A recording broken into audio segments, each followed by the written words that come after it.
Madame la présidente, monsieur le ministre, madame la présidente de la commission, madame la rapporteure, mes chers collègues, nous étudions aujourd'hui une proposition de loi relative à l'encadrement des établissements privés hors contrat. Ils sont aujourd'hui 1 300 sur le territoire national, dont 300 établissements confessionnels. Notre assemblée doit respecter la liberté d'enseignement, mais elle doit aussi légiférer pour établir des règles strictes en matière d'ouverture et de contrôle de ces écoles. Notre groupe a d'ailleurs déposé un amendement pour changer le titre de cette proposition de loi, amendement voté à l'unanimité en commission, pour insister sur la nécessité de continuer, année après année, à observer scrupuleusement ces établissements. Car s'ils sont autonomes financièrement, ces établissements disposent aussi d'une liberté vis-à-vis des programmes scolaires ou de la méthodologie pédagogique.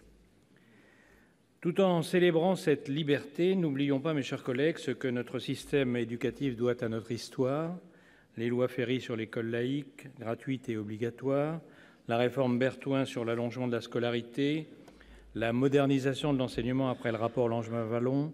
Ces acquis doivent bénéficier à tous, écoles publiques ou privées, sous contrat ou hors contrat. Si l'on peut résumer le débat, notre pays reconnaît la liberté d'enseignement. Est-ce que cette loi y contrevient?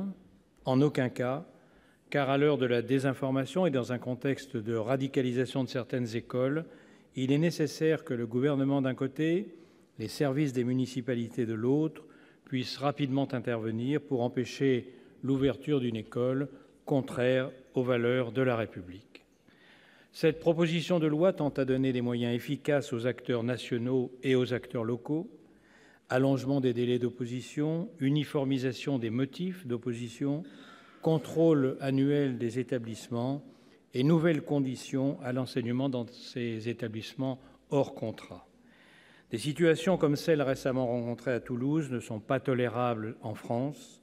La République ne saurait subir un tel affront et après des années, des siècles de lutte contre l'obscurantisme, pour l'éducation universelle et l'accès libre à la connaissance, notre Parlement doit protéger ses acquis par tous les moyens nécessaires. Monsieur le Président, Monsieur le Ministre, mes chers collègues, le groupe des Indépendants est très sensible à cette proposition de loi et proposera une série d'amendements pour l'enrichir. L'éducation est un droit durement acquis, sachons le préserver en établissant un équilibre précis entre liberté de l'enseignement, rigueur scientifique et respect des valeurs républicaines. Je vous remercie.